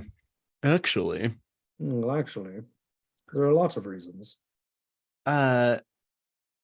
it is pretty remarkable, and it owes to what he learned under Abinthy in terms of being able to put things, in this case knowledge, into little compartments in his brain, that this is knowledge he hasn't had to call upon basically in these 3 years. Yeah. And in this moment, he's able to just spit it out. He's able to unlock that knowledge and just boop, here it is. That's remarkable. Yeah. Sounds like for someone who's only been thinking about survival for the past 3 years. It sounds like he had like a 2-hour crash course where he was listening to other students that might have like made his brain kind of go haywire, but turned his brain on a bit. Yep. Yeah, I might think that would hurt though. Like just you'd be swimming with all the memories coming back. Yeah. But yeah, we talked before about Abinthy talked before about, when he was talking to his parents, to Quothe's parents, about how he never had to learn things twice, that he picked things up very quickly. I think we kind of came to the conclusion he basically has a photographic memory. Yeah. He just remembers everything. He's just got an affinity for it. And but yeah, 3 years never using it. I mean, you wonder if he's one of those guys that's just like his brain is always moving with that stuff, but it doesn't seem like it. The way he describes his time in Tarbine is like that was shut off. Right. Absolutely. So he wasn't really thinking about it and reliving all this stuff and reminding himself. It sounds like it was shut off and just turned back on like a faucet. It's weird. Almost like he needed time to recharge or something, where his brain just needed to be off and he just needed to go through the motions for a while, Yeah. Yeah. And is that what he's doing currently in his inn, the Waystone Inn? Is he just recharging? Yeah, that's a good point. Because a brain moving that quickly all the time, it's got to stop for a second. We haven't had a scene in the inn in a while. At least 2 episodes. Yeah, I don't think there was one in the last episode either, and there isn't one here. My brain works exactly the opposite of Kvothe. I can immerse myself in something and be really good at it for a very short amount of time. Like I can retain a lot of knowledge for like studying for one of these episodes. I can read up on stuff and get ready, and I'm good for like 3 or 4 days. Yeah. And then we push stop on the episode. I go to bed and it's gone. By morning, like I never learned it. I don't know if I'm that way with everything, but certainly like people will bring up things I say on the podcast. I'm like what? No idea. Yeah. No idea I said that. Don't even remember. Like even a week later, I think I've told you this. A week later, when I'm writing a little summary for our release, and you're like, what did we talk about? Yeah, I got to go back to the notes and be like, what was in this episode? I don't even remember. It's gone. So I'm similar that way. I thought of that too. Yeah. Oh man. One of the Kael'dish that show up in this chapter is the front desk worker. Yeah. Turns out to be Will. We'll get him a little bit more in the next couple chapters. He's adorable. He's one of my favorite characters in this series. He's a sweetheart. He's just like, I can't let you in, dude. I'm gonna get into big trouble if I do. Is maple a word for tree? He says. I love it. Ish. Kinda. I don't have too much more on this chapter. It was just grueling. A college entrance exam from hell. I have a few things. Definitely an entrance exam from hell. But a lot of forethought from him to realize like I need a leg up on this or I'm not going to be able to stay. Like I wouldn't think of that. I would just be like, all right, give it my best shot. Right. But he's, I think maybe being in Tarbine and always having to survive and get a leg up as best he can probably made him think that way. And good point. While Tarbine was terrible for him, it's probably education that's going to serve him throughout his life to just think about situations differently. Yeah. Like, who cares about the rules? Like, you got, like, you have to make this happen. There are no rules in Tarbean. Mm-hmm. Mm-hmm. Make it Um, happen. That's probably his motto. yeah, Yep. Make it happen. Mariah Carey song. Yeah. Mm-hmm. What else I got? I got a few other things. What do you think of Master Lauren? They say he's hard to read. Yeah. So he is. He's hard to read. He just kind of blinks at him and gives him the paper after he's been insulted. Just like, his practicality is very refreshing, and you can tell that there's some care there, in that he's another guy that just makes it happen. I think we'll see more of that in the next chapter, but where he's just like, hey, I'm going to Tarbean like next week. I'll stop by the bookstore and grab the book that he talks about. yeah, That's no problem. Like, that's just refreshing. Just a guy who's like, no BS. I'll get it. Whatever. If that's what you guys need. Sure. No problem. And then we get more of that in the next chapter. You had to have a tuition. Everyone does. Like, just. Yeah. No emotion, just straight facts. Just like, almost like he is a book. Like, the information is just printed there. Like we learn that he's he's the book guy, right? The information's just printed in him, and he's not going to give any emotion about it. It's just, that's what the book says. And in contrast, Kvothe, who's very much driven by emotion. Yes. This is it's a fun exchange between the two that we get in these couple of chapters, and you want to see more. You like it when they're apart from or facing each other. Yes, I really like the different masters and their different personalities. We don't get a lot of it yet, but Kilvin clearly is. Kilvin asks an impossible question. He asks a question that none of the other students that both saw it got asked, and even the masters are like, "Oh, come on, dude, you're gonna ask him that. You're gonna ask him that." And but it makes you think that he had already decided. There had only been like 2 other masters asking questions before Kilvin goes, but you get the sense that Kilvin's already decided he's in. Yeah. I'm going to ask him a question just because I'm curious how he'll respond. I don't actually need to know that he knows this stuff, because I can tell he's good enough to get in. Right. You know what I mean? Yeah. A lot of times you want to see how someone thinks, or or how they'll respond to an impossible situation. Yeah. Right. So yeah, that's on that Star Trek movie. That's on the newer Star Trek. I just thought of that. The newer Star Trek series with Chris Pine, not James Marsden, Chris Pine as Captain Kirk. Was James Marsden ever in Star Trek? No, but you always get the 2 actors mixed up. I think it's a joke. You get James Marsden and Chris Pine mixed up. And we were talking about James Marsden. Chris Pine as James Captain Marsden. Kirk. And they do, I can't remember the resheet. No, there's some sort of drill that they put them through at the academy, and they know that they'll fail. Kobayashi Maru. Yeah, that. Yeah, thank you. And they always fail, and they do it Spock explains, we do it to see how they'll react in an impossible situation, right? And Captain Kirk just cheats basically to win, because he's going to win. Same idea. And how he comes up, the way he fails is he does come up with a few ideas, like, oh, well, you do this, oh no, maybe not this. He does come up quickly with a few options and works through them in his brain, and puts them out right immediately. So it does show kind of his quickness of thought.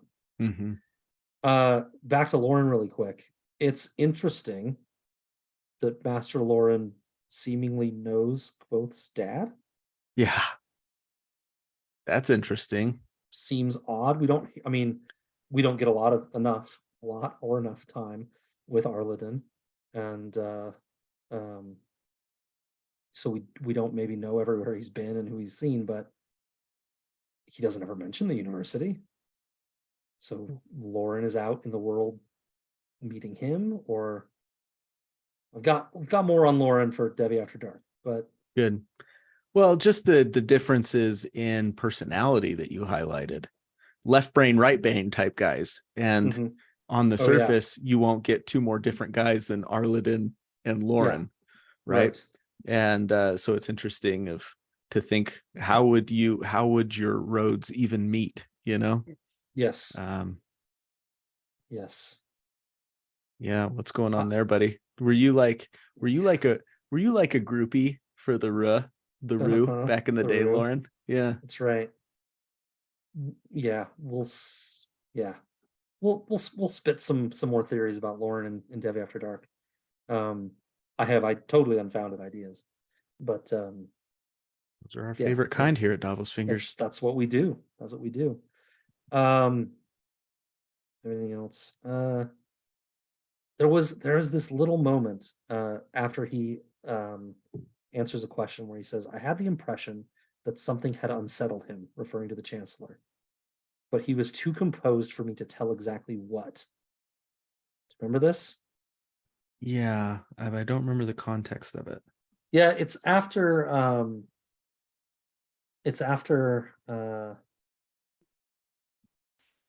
the Master Namer asks him a question.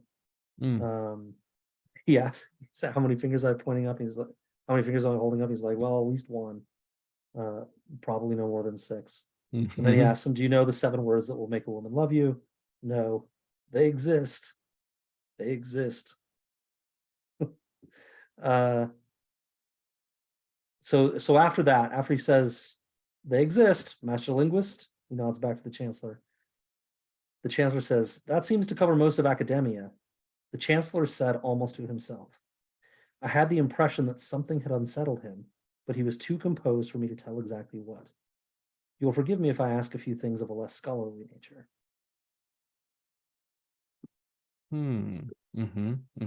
So there's not much, like, usually when something's unsettles somebody and you notice it, it's something that just happened very recently, right? But nothing really happens. I mean, he's asked, the question he was directly asked was, do you know the 7 words that will make a woman love you?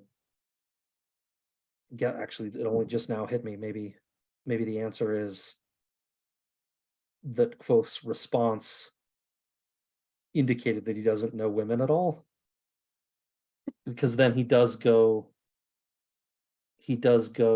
into the age thing and finds out that Yeah, he was like, he's just young. Maybe that was what it was that made him unsettled. I I also think thought maybe it that's. was just because Elodin asked a question. He doesn't usually ask anything. I thought maybe Mhm. that was it. Yeah, yeah. I think that the age thing is unsettling, Mhm. and it does take. Like on one hand, it's like, give the kid a break. He's so young, but it's like, no, because if we give him a break, then we're going to have to start letting 15-year-olds into the university right and left. So Yep. we need to really grill this kid and make sure he's special. And maybe the chancellor was starting to see that, yeah, he actually is kind of special. Yeah. And I'm about to let a 15-year-old kid into my university. And pay him for it. Yeah. Yeah. All right. I think that's it. I think you said you didn't have too much more on this one. Nope. Um, let's go ahead then. Yes, let's. Bright-eyed. Okay. Bright-eyed. Bright Eyes. Good band. Bright-eyed, though, is the name of this chapter. You had to have a tuition. Actually, let's say it like Lauren would. You had to have a tuition. Everyone does. Lauren explained as to the reason why he and the other professors had deliberated for so long before presenting their decision to Kvothe. There was no precedent, it turns out, for the university handing out what was essentially a scholarship, as we talked about. Kvothe then gave Lauren the receipt for Abinthy's book, which we'll remember Lauren had agreed to fetch for him, and which Lauren agreed to sell back to Kvothe one day. And then Lauren passed Kvothe off to a passing student named Simon for an unofficial orientation. Simon was pleasant enough, offering tidbits of comfort and advice like, everyone pisses themselves at admission. Lauren is that chilly with everyone. And don't mistreat his books or he'll kill you. He helped him get a bunk at the Mews and a meal chit, which was good for 3 meals a day in the mess, for just a talent for the entire term. Money well spent, if you ask me. Mm-hmm. Speaking of meals, it was lunchtime. Getting their food in the mess, Simon led Kvothe to a table and introduced him to two fellow students/friends, Manet and Willem. The latter, Willem, was the same boy running the front desk at the archives and was surprised that Kvothe was an actual enrolled student now. Manet was at least 50 years old, disheveled with wild hair and a grizzled beard. His claim to fame is that he'd been in the Arcanum longer than any of them had been alive. The atmosphere was light amongst the friends, and the reader can tell Kvothe was enjoying himself being in their presence. But they were soon joined by Savoy, complaining of his high tuition this term. Apparently, the children from rich families are generally charged the highest tuition, and Savoy is indeed from a rich family. Stuffy and entitled, he acts the part, but Scatty's also just discouraged. The high tuition was making him have to give up some niceties. I mean, he had to move to on-campus housing and nearly had to share a room. Ugh, he hates it. He hates everything about this place, he declares as he storms off. After Kvothe observes that the tan lines on Savoy's fingers indicate he had until recently worn rings and probably had to sell them to cover his tuition, his new friends are turned on to his cleverness and begin to bet on when he'll be admitted to the Arcanum. They ask him what he intends to study, and when they scoff at his immediate answer of the Chandrian, he amends it to, well, I want to see if different cultures' folk tales conform to Teckham's theory of narrative septuagy. Whew, that seems to satisfy their curiosity, and Kvothe digs into the bread Savoy had left behind. Later, Kvothe decides to give the archives another shot. Now that he'd been admitted into the university, there shouldn't be a problem, right? Wrong. Apparently, the system hadn't updated yet, and the student working the front desk condescendingly and rudely dismisses Kvothe, even as he lets his friends into the archives without even consulting the book that has all the names of the people that can get in. Kvothe argues a bit, but eventually leaves, recognizing that the university isn't all that different from the streets of Tarbean. You know, he reassures himself, anger can keep you warm at night, and wounded pride can spur a man to wondrous things. So ends the chapter. Yeah. It's, you know, I didn't have much for this chapter that I thought was super important, but listening to your summary, it just kind of stood out to me that this is a chapter that does a really subtle but good job of pointing out the social hierarchy and construct of this university.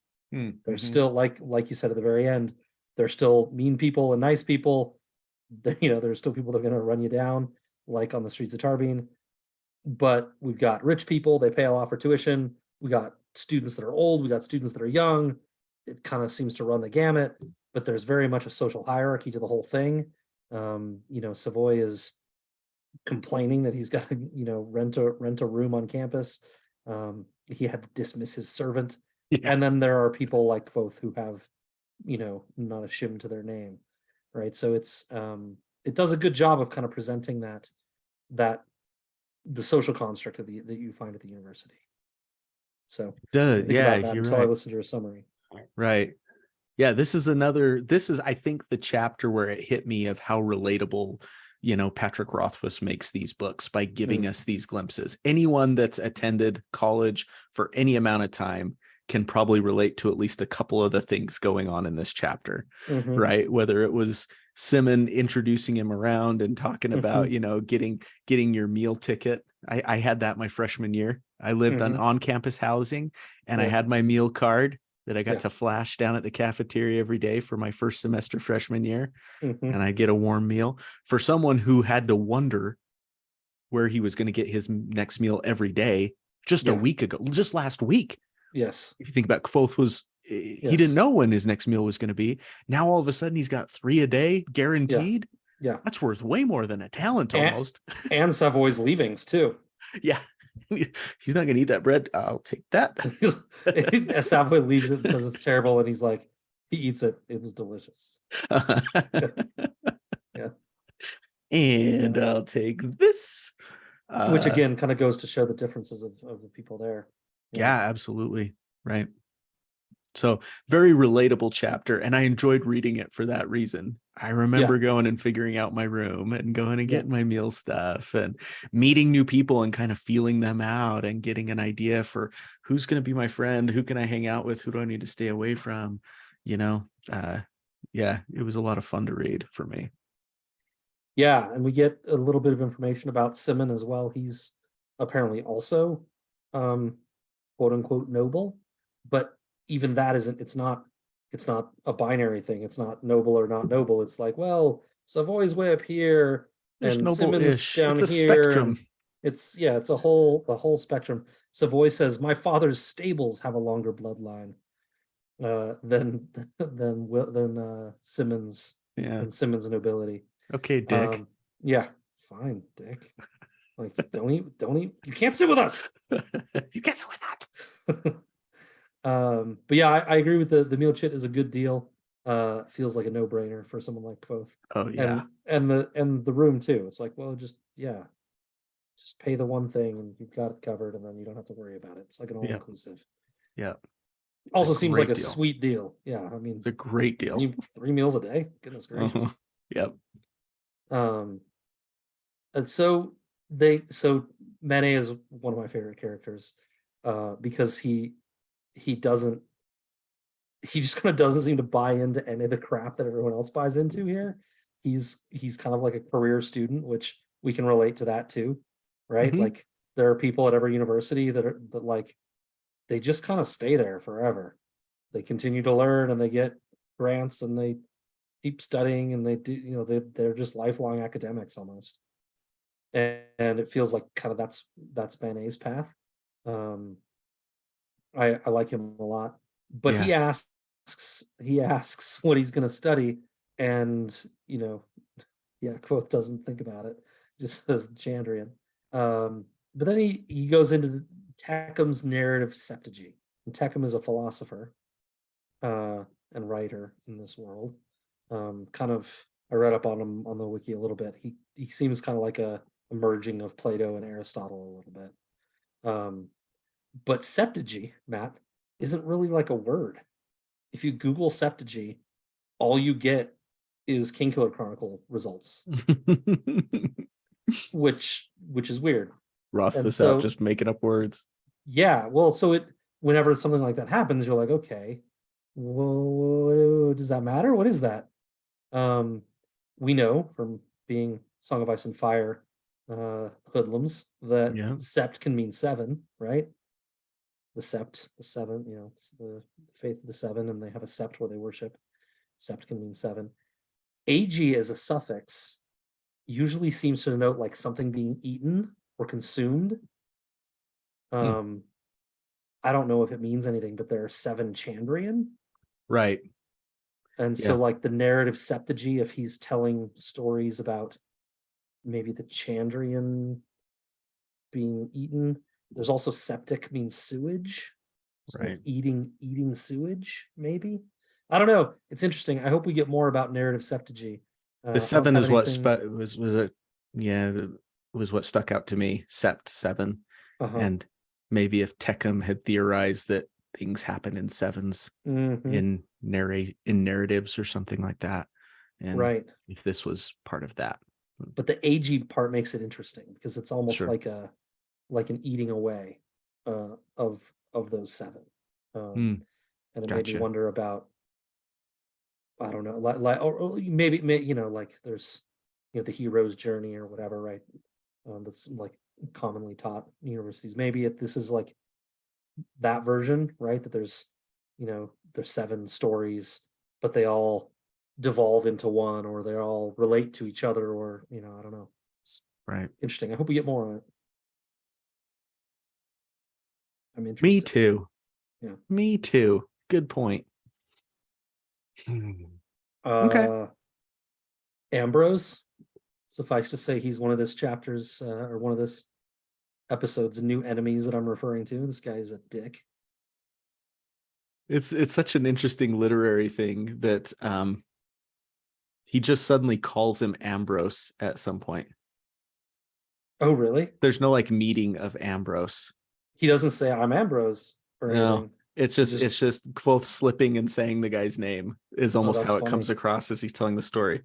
Yeah, it's just he flipped through the ledger, found a particular page, and Huh. frowned. You're not in the book. He glanced up briefly. Da da da da da. Feel free to piss off. And Kvothe says, I've just, and then Ambrose put his pen down again. Listen, he said slowly. And that's the Huh. first mention of Ambrose's name. It just is, there's his name right there. That's funny. The one of the students does call him that at the top He of 240, does? but it might Okay, be well, maybe I'm wrong. after. Well, it might be after what you're saying. I'm not finding the passage you're talking about. But the two friends come out and they're like, and one of them says, God's It's body, before Ambrose. that, yeah. What's got you started? Yeah. I'm in my e-reader, Yes, right. but it's shortly after the mid-chapter Yeah, 3 dot thing. I don't know what do you call that. Change of yeah. scene. Interesting. Yeah, that's a if that's true, that's a slip up for sure. Yeah. But it's almost like Roth was meant to do it and just had Kvothe like, it's like, oh, Ambrose. Yeah. Oh, yeah. That guy's name was Ambrose. Oh yeah, So he like just, a bad yeah. storyteller. Yeah. Yeah. Like, It's kind of a nice out for Patrick, isn't it? It's like, oh well, it's just Kvothe telling the story. So right. But that stuck out to me as like, wait, did they already say his name? Ambrose? Oh, okay. Yeah. Yeah. He's what my daughter would call a Chad. It's in line Ambrose? with that new thing of, like they call certain ladies Karens. Uh-huh. They've got names for all sorts of Personality types of types. people and personalities. I thought a And Chad was like a good guy, like a leader, like a boss, like a no, not Chad's a not bad where guy. Leia is. Okay. Yeah, Chad's kind of like your classic popular jock kind of guy, rules don't Okay. apply to me, I'm better than Okay. everybody type guy. And yeah, Okay. Yeah, I can see that. Like I think of a Chad as like an alpha, which I hate that term to sure. begin with because Yeah. fuck that. I But asked her what a mat was, and she said, "You don't want to know." that's funny. And so I didn't question more. I was like, I really Okay. can't take the blow Yes. right now. I don't want to hear it from my child right now. I'm already approaching midlife crisis phase, and you being in middle school doesn't help that. So I'm fine. I'm fine. Yeah. Anyways, I anyways, don't make the rules, and neither does she, apparently. So she better not, if none of math's a us bad do. thing. None of us get to make the rules. Mm-hmm. All right, buddy. Yeah, I don't have much else in here. Yep. Yep. Okay. Shall we Sympathy go and to mains. our final chapter? Right. Sympathy in the mains, yeah. Yep. Okay. Close first college class. Do you remember what your first college class was? I'm trying to remember what my Oh first one geez. was. The first one I Was went it? to? I think it was. No, it wasn't physics. I don't remember what my first class. I think it might have been science. I I don't definitely don't remember. remember. No, Yeah. I have no clue. Kvothe's first class is Principles of Sympathy. Mhm. Held in the maze that was Mainz, the oldest building at the university. The crotchety, condescending instructor, Master Hem, sets the tone early with a haughty, "If you're looking for the magic you've heard about in legends, you're in the wrong place" speech, and by berating and humiliating tardy students. Once the actual instruction begins, Kvothe finds it to be a colossal waste of time, as it focuses on the most basic of principles that he'd already internalized and mastered long ago under Abenthy. If he wasn't going to learn anything in class, he decides he might as well teach himself. Translation: offer another shot at entering the archives. The beautiful front desk attendant, Phala, not Ambrose, finds his name on the list immediately. About frickin' time. And even takes the time to orient him to the tomes section of the archive and how he can request, this is cool, how he can request any type of book on any subject, and a scriv, or like a library employee of some sort, would find and bring that book to him. It's like DoorDash, but for books. Kvothe gives it a shot, requesting a book on the history of the Chandrian and reports of their existence. He's disappointed by the book that is delivered to him, however, a collection of what amounts to fairy tales that include the Chandrian as classic villains. Undaunted, Kvothe tries again, this time requesting a book on the origins and practices of the Order Imre. As he waits for this book to be delivered to him, he is surprised to be fetched by Master Lauren, who quietly takes him to a private area and, referring to the request log that Kvothe had just filled out, asks him why he was requesting books on the Chandrian and the Imre.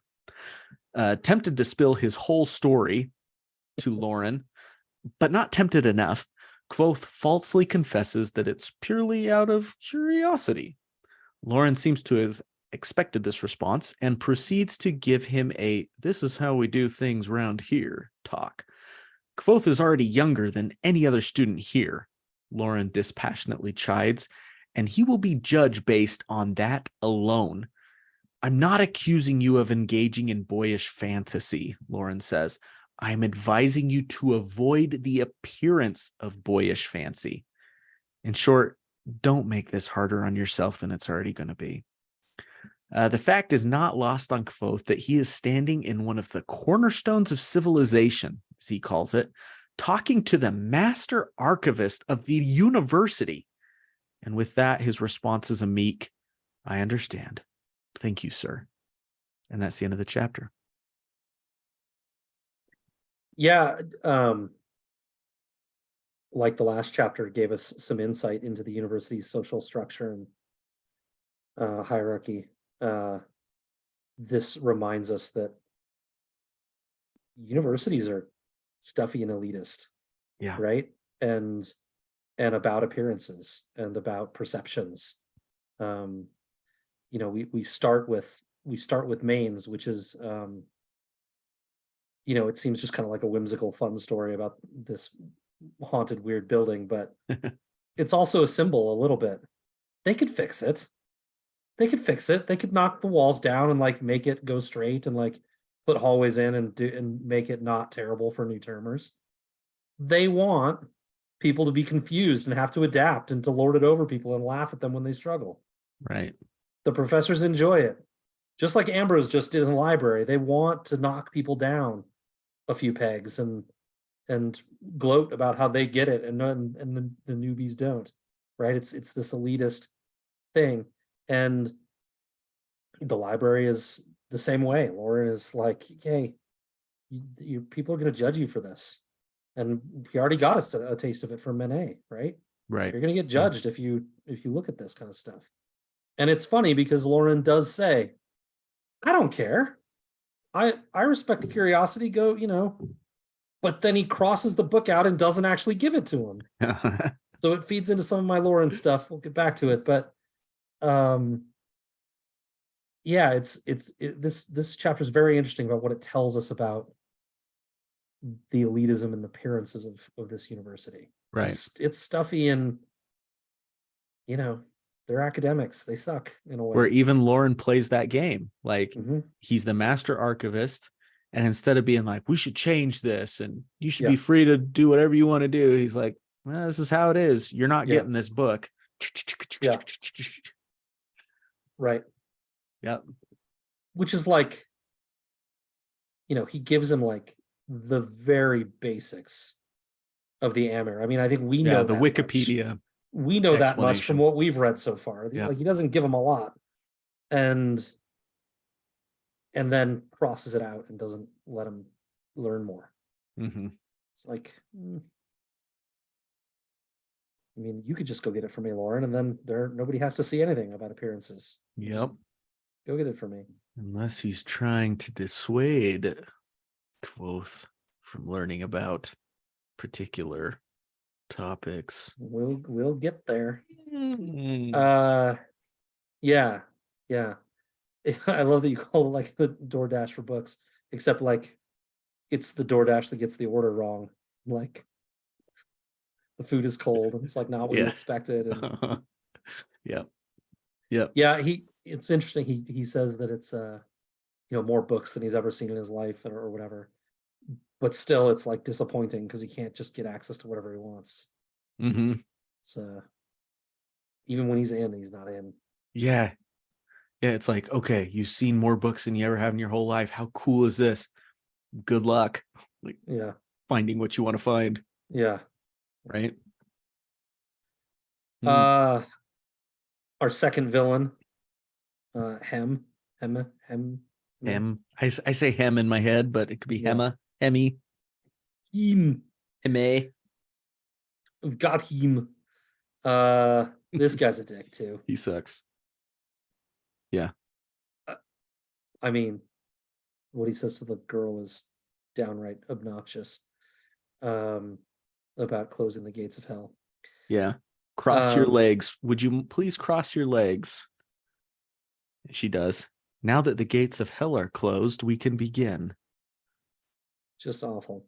And we don't get it yet, but next chapter, we're gonna see just how manipulative and annoying this guy can be. And just how little restraint Kvothe can ever show. Including what he does in this chapter. Like, no sense of decorum or tact or respect. It's the first day. It's the first class. He's like, dude, I'm too good for this. Yeah. Give it a week, man. Give it a couple days at least. Like, get through a few things and then be like, I thought maybe the introduction would be, a baseline, and then we move into some more complicated things. And then maybe go into like how you know this stuff. But the first day, right. Come on, man. Took you a long time to get here. You can give it a day. Right. And it's so funny because he even, 10 years later or whatever, he's patting himself on the back for the way he handled that. Yes. Or maybe he's being sarcastic. True. But he says, so the thing that he says to Master Hemi is, the principles you mentioned today will lay a good foundation for the other students in the class. Mm-hmm. And then end quote. And then he's, as if he's saying it in 10 years later, diplomacy is a large part of being a trooper. That's pretty freaking good, huh? I handled that well as a 15-year-old kid. I was smooth. No,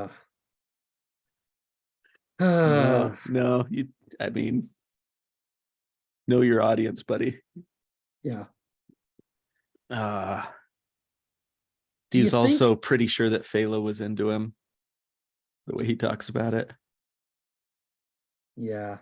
And he's just kind of... She was so close to me, whispering in my ear. And he's just kind of aloof to it, mostly because of the books. Yeah. Right. Well, I'm also wondering if that's Kvothe just being like... Yeah, right. I was too good for that. Oh, the girls liked me. Yeah. We definitely get a sense of that. In retrospect. But he kind of paints himself as not smooth in the moment himself, but that they liked him anyway. Right. Which is, I don't know. Do you think with this whole Chandrian thing with Lauren, if he had told the story, if Lauren might have treated it respectfully? If he had just laid it out and been like, look, this is why.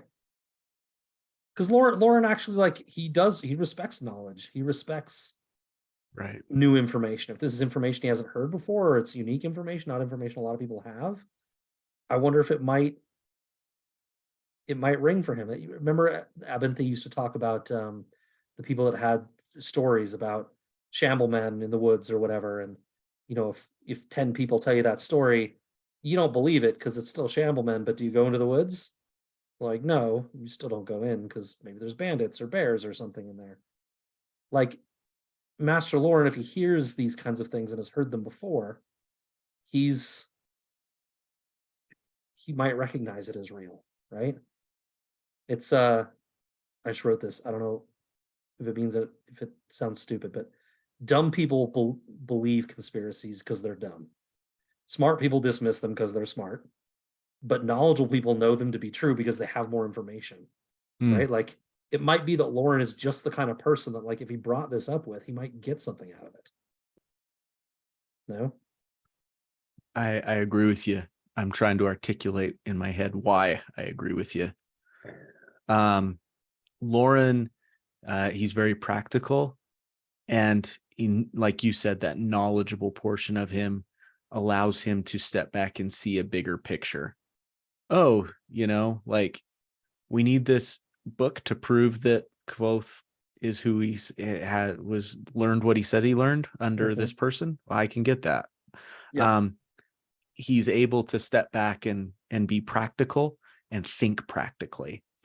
And not only would Kvothe telling him the whole story maybe strike an emotional chord if he knows Arladin. Yeah. Is Arladin's dead? Yeah. Yeah, he is. And here's how he died. But I don't know. For me, I imagine Lauren, who we've known all of 2 or 3 chapters now, would think, okay, what does this kid have to gain by lying to me about this? He's come all this way just to get to the university. Why else would he do that?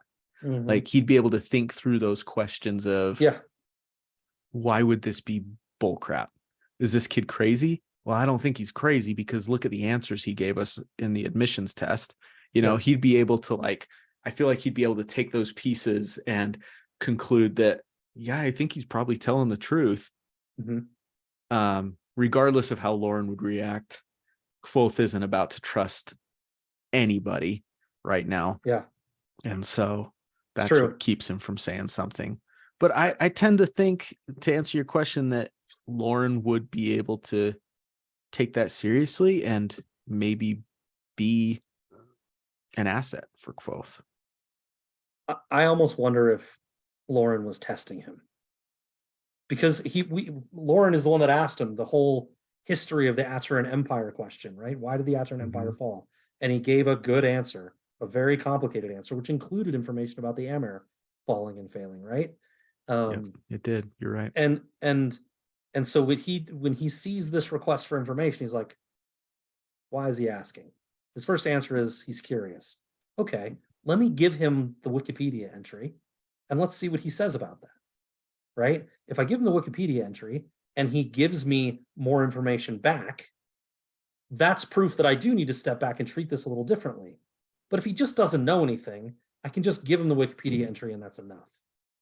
But if he shows me he deserves more, it's a test. If he shows me he deserves more because he's got something to give to this conversation, well, then maybe I can give him some more, or maybe I can shut it down, depending on what we think of this guy, right? But it almost felt like a test. I think Lauren should know that Kvothe knows all this stuff. He just spouted a whole history of the fall of the Aturan Empire at you. He knows. He knows this stuff. He knows the Wikipedia entry. Felt like a test. Which is probably super refreshing for someone like Master Lauren. At university, you've got kids that are just trying to get by. They just want to make the grades, get that piece of paper saying they graduated. You got guys like Monet who love to learn, but aren't necessarily They're not going to doing push. much. They're not going to push the knowledge. knowledge. Yeah, they're not pushing the knowledge. They're just accepting it. So when you see a guy that's driven to something, that's willing to challenge themselves in pursuit of some sort of goal, that's got to be super refreshing for a professor. And when Kvothe doesn't rise to the challenge, right? He just crosses it out and moves on. Okay, that's over. But there isn't anything special here. Nothing to see. Yep. You've already said all you need to say, buddy. Yeah. Anyway. Yep. It's a more interesting exchange maybe than it looks. I guess. Yep. You have any more on this this chapter? No, I do not. That makes it Devi After Dark time. It does. So Khalasar, that concludes the non-spoiler portion of the podcast. If you're new to us, we will now be embarking into a sea of spoilers, where we will discuss all things that have happened in all chapters of this unfinished series, both released books. So if you'd like to avoid those things, smash that stop button right now. Just stop it. Go away. Ahorita. Go away. We'll see you next episode. Yeah. We love you. Thanks for Next listening. month. But for now, Scad, let's proceed with our little musical jingle into Devi After Dark. Mhm. Okay. You want to talk about Lauren? You want to just get right into him? Yeah, I mean, I don't have anything like super firm. And Okay. he's one of those guys that he does seem kind of very factual and logical, but also very, very close to the chest. He doesn't give a lot away, right? Mhm. About what he's thinking. But I think he's important. I think he knows a lot. We find out later that he has runners that kind of run around. They're called gillers.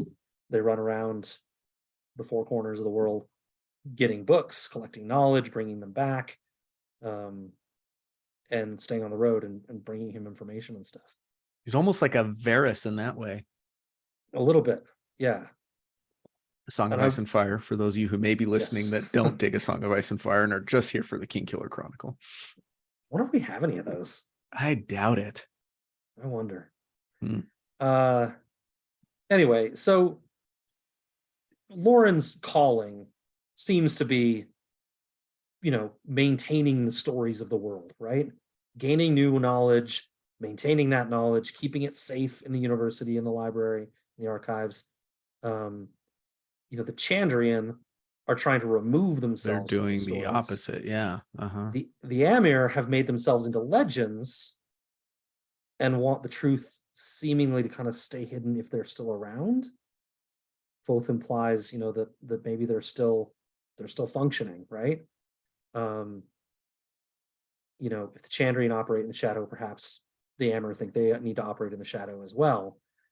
But Lauren's job is to maintain the information, but kind of keep it maybe Contained. Contained, right? Mm-hmm. And I wonder if he's actually a member of the Amir. I actually think he might be. And I don't have a whole lot, but That test question that you mentioned. What's that? Yes. What just happened in the last chapter, that exchange. Mm-hmm. And the fact that he knows Arladin is interesting. Get into the Rue bit in a minute. But I feel like he's protective of this information. He crosses it out, makes sure no one can read it.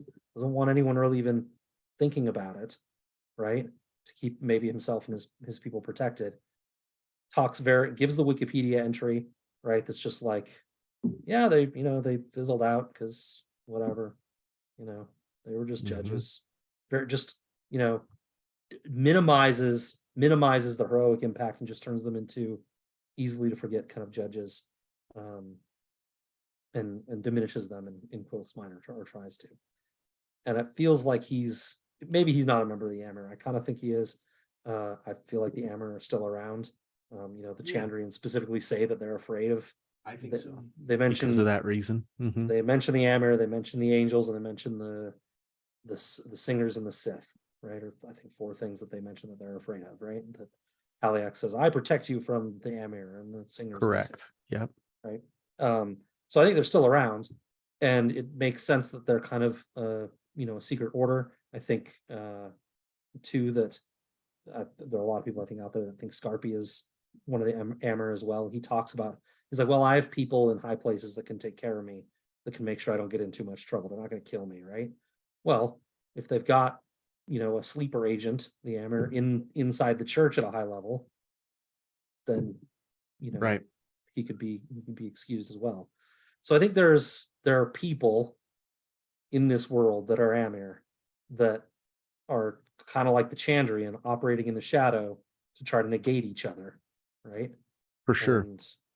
And I wonder what role maybe the Rue play as well.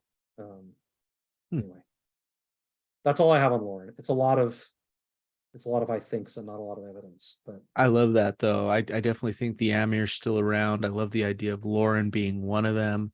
it makes total sense that, if members of the Chandrian are kind of able to walk about the earth a little undetected, or unnoticed by normal humans, that the Amur would need to be in secret as well, so they're not noticed. If they went around with some pin on their chest saying that they're a member of the Order Amir, then the Chandrian know how to avoid them or neutralize to come for them, or find them, surprise and them, dispatch of them. Yeah. So they need to stay hidden as well. I love the idea of Lauren maintaining a history, but also controlling, the more knowledge he has, the more, and being the master archivist, he has so much ability. They don't have Wikipedia in this place. They have the archives. And if he can control what information gets out of those archives, he's essentially controlling what official knowledge gets out into the world at large. Yeah. Right. In the whole world. Right. Yeah. It's a tremendous amount of power. Educated people come here to learn information. Right. Otherwise, any other sort of knowledge is rumor, not based on fact, legend. There's going to be a certain amount of cynicism or skepticism attached to it. But if it comes from the university, that's a seal of approval, right? And he gets to control that. And so in that vein, if he really is wanting to control it, probably what I just said about, hey, he should have come forth with the information, and then Lauren would have actually talked to him. It was a test. Well, maybe his life would have been forfeit if he'd have done that. So maybe good instincts, right? If Lauren really was trying to protect the information, he's like, where did you hear that? But now come to this room with me. Yeah. This deeper, darker room. If you believe that Scarpi is also a member of the Amir, he shared that story. Right. But he doesn't share it all the time. It's not like he's telling that story every time, they bring him a glass of wine. He told it one time. Right. So and maybe only because Kvothe asked. Right. It's almost like like a password. Like, unless you've got enough information to ask the right questions, we're not going to talk to you. We're not going to reveal the information. Yeah. Right. Anyway, it's all very interesting. Yeah. Yeah. I like that. I don't know that I'd really put together until talking with you about this episode just how much power Lauren holds in terms of information distribution. I mean, and he's also, we don't have a lot of information about the Gillers, but he's also sending people out to bring that information back to the archives. Right. So that he can have more control, right? Yep, like absolutely. They bring him books, they bring him stuff. And if those books are outside of the world, that were out in the world and consumable by anyone, that's a way of, before we were talking about kind of this bureaucratical control over things because of his position, it's a physical control. Take those books off the shelves. Exactly. That's not a thing in America these days, is it? Take those books off the shelves and give them to me. That means that people, again, it's just going to be rumors that are spread or stories that are being told to children in a bar. Yeah. But is to get money to get a drink. I wish I had looked up. I feel like the Giller brings back something. I don't remember whether they tell us what it is. But do they only bring back certain types of books to take them off the shelves? I don't know. Right? Because, I mean, certainly they can't be aiming. Well, I guess they could. I wouldn't think they'd be aiming for a dumber society where no information is out there.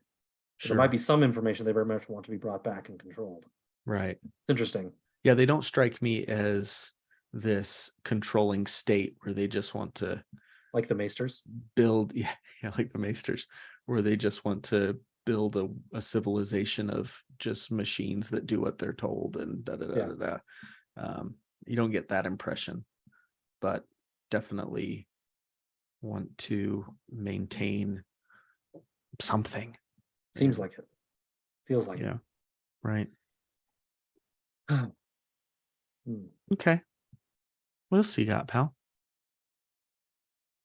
Well, talk about the Rue a little bit. I don't have a whole lot compelling from this set of chapters. Right. Yeah.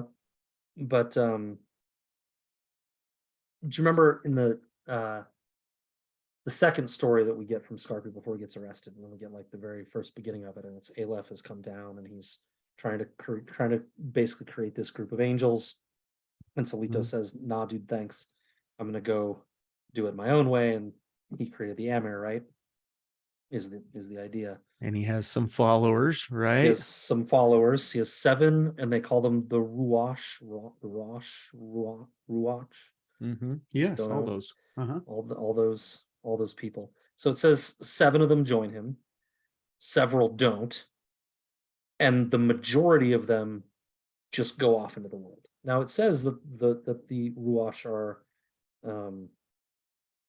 a bit supernatural.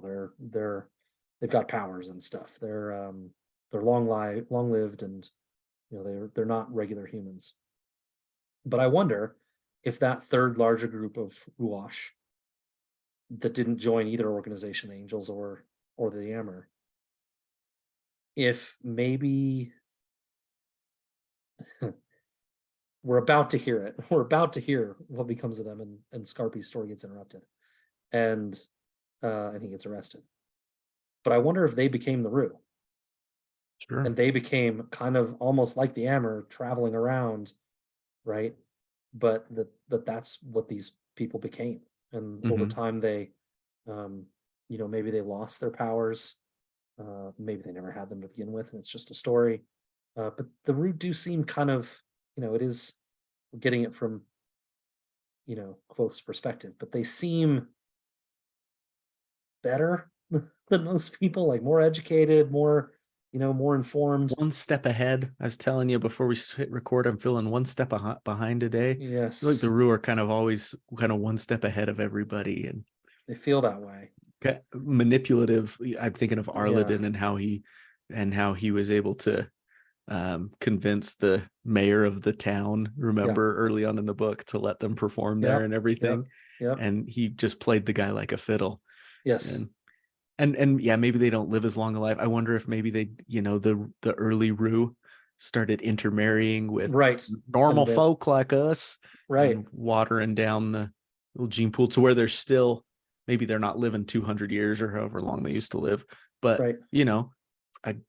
a guy like Kvothe pops up once in a generation who has a photographic memory still, or they kind of do have these inherent talents. Well, and remember who his mom is, right? His mom is Lorien. She's a Lackless. They also have special stuff in their blood, essentially, right? I mean, they're a noble family that goes back. Some say, to special spots in some of those stories, in the creation story and others. And perhaps the union of Lorien the Lackless with one of the Rue has created this special child, right? Ta-da! And we also know that the Lackless kind of despise the Rue a little bit. And so there's like maybe some old blood that's actually based on, you went your way and we went this way, and there's some old bitterness that's stayed around. Again, all of this very speculative, no evidence, but my brain starts rolling on this stuff. And really the only thing that started this is that RUH are in both of these words. So it's the simplest of simple, right? I don't think it should be ignored necessarily. So, Pat, if you could just make some words and terms that were easier to pronounce. It's much easier to read this book than talk about it. I'll tell you what. It's true. Because of that. I'll tell you what though, I'll take whatever hard to pronounce words he wants to give me, as long as he gives me the third book. Don't hold your breath. I know. Do you have anything else you wanted to cover in this one?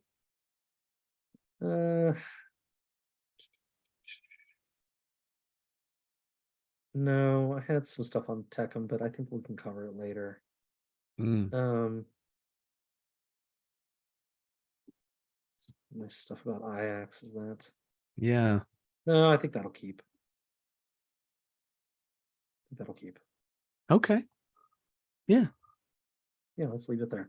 Well, a fun little Devi section tonight.